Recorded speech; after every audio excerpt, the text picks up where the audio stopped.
तो आज हम आपको पढ़ाएंगे कि एक्सेल में बैंक शीट कैसे बनाते हैं। तो सबसे पहले एक्सेल ओपन करने के लिए हम window plus are button press करेंगे, यहाँ पे एक्सेल लिखेंगे और एंटर बटन प्रेस करेंगे तो यहाँ पे हमारा एक्सेल ओपन हो जाएगा।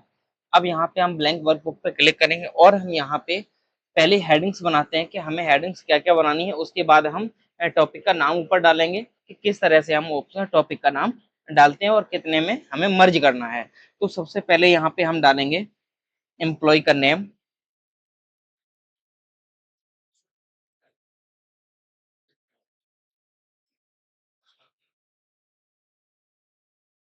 यहाँ पे अकाउंट टाइप, यहाँ पे अकाउंट नंबर, यहाँ पे अकाउंट टाइप हो गया है, ये अकाउंट नंबर हो गया है। ठीक है, अब ओपनिंग बैलेंस। ओपनिंग बैलेंस का मतलब ये होता है कि आपने कितना पैसा जमा किया हुआ है, कितने रुपए जमा करके अकाउंट खुलवाया था, फिर आपने डिपॉजिट कितने किए, फिर विड्रॉ कितने किए। ठीक है, और बैलेंस कितना बचा, बैलेंस क्या बचा है। फिर यहाँ पे आएगा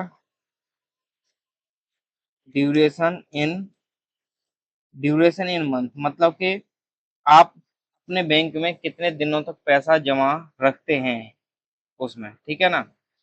उसके बाद में आ जाएगा interest in percent. Interest in percent का मतलब होता है कि आप बैंक आपको कितने परसेंट इंटरेस्ट दे रही है। इंटरेस्ट इन आरएस, मतलब कि आपको बैंक ने कितना रुपया दिया है। फिर आपका आएगा नेट बैलेंस,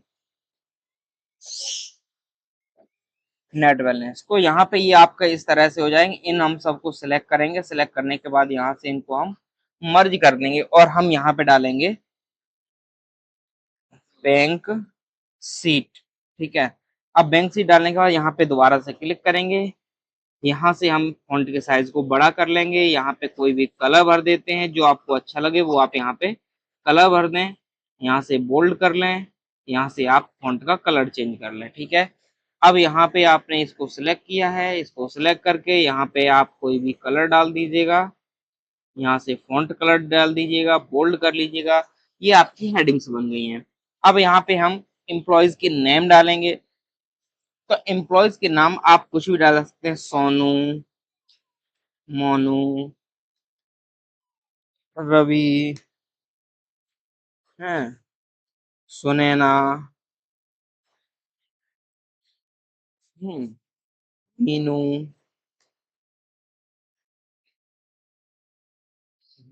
शमशेर। ठीक है, हम इतने ही लेके चल रहे हैं। अकाउंट टाइप सेविंग अकाउंट है या आपका सैलरी अकाउंट है, करंट अकाउंट है।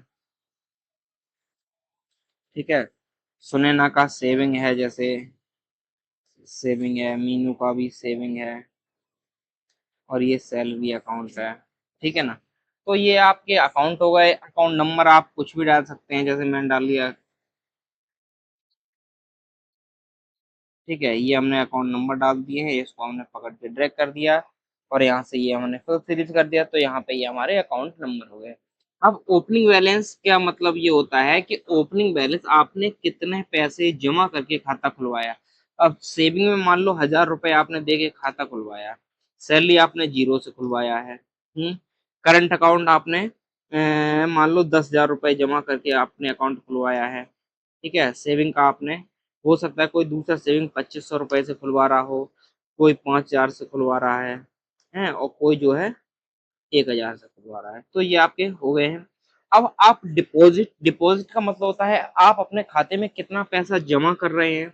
तो खाते में पैसा जमा करने के लिए हम यहाँ पे वो अमाउंट डालेंगे जो हमने जमा किया। जैसे मैंने 35,000 यहाँ जमा कर दिया है और यहाँ पे मेरी 22,000 रुपए सैलरी आई है, तो वो आ गए आपके करंट अकाउंट में। आपने डाल दिए जैसे 3,50,000 रुपए आपने डाल दिए हैं, वो आपके डले हुए हैं। ठीक है, सेविंग में आप कितना ही रख सकते हो, कोई इसमें लिमिट नहीं है। कहने का मतलब आप अपने अकॉर्डिंग रख सकते हैं। अब ये नहीं कि 1 करोड़ 2 करोड़ रख दो तो उसमें, ठीक है, तो इसमें आप कितने भी जमा कर सकते हैं जितनी आपकी क्षमता है, ठीक है। यहाँ पे हम इसमें डिपॉजिट कर रहे हैं, ठीक है। आप कितने भी इसमें कर सकते हो।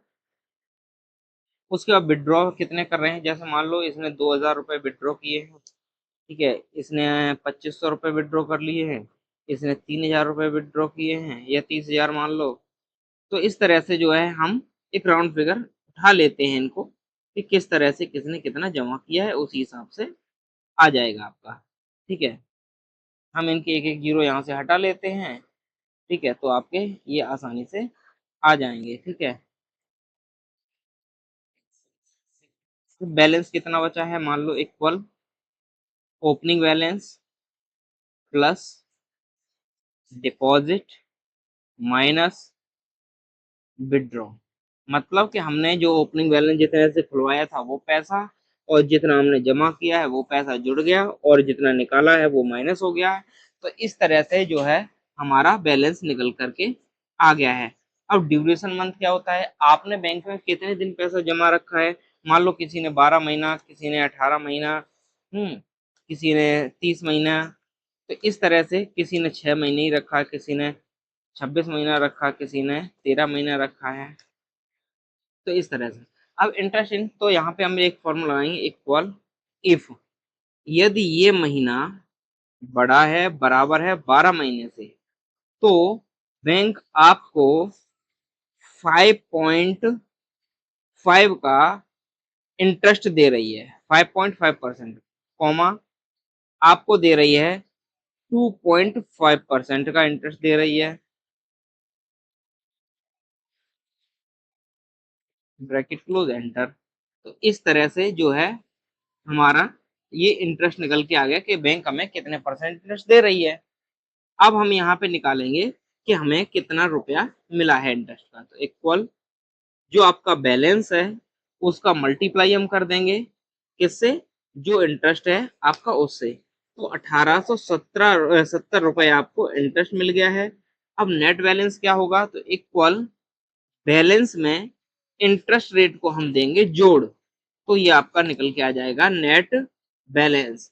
मतलब आपके अकाउंट में 34,000 रुपए पहले से थे, ठीक है, जिसमें 1870 रुपए और आपको मिल गए हैं। तो 34,000 वो और एक 35,870 रुपए टोटल आपके अकाउंट में हो गए हैं।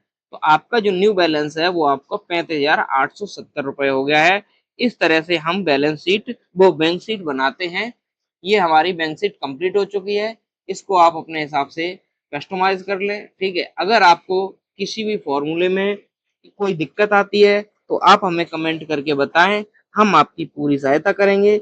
वीडियो अच्छा लगा हो तो वीडियो को लाइक करें, शेयर करें, सब्सक्राइब करें। Thank you.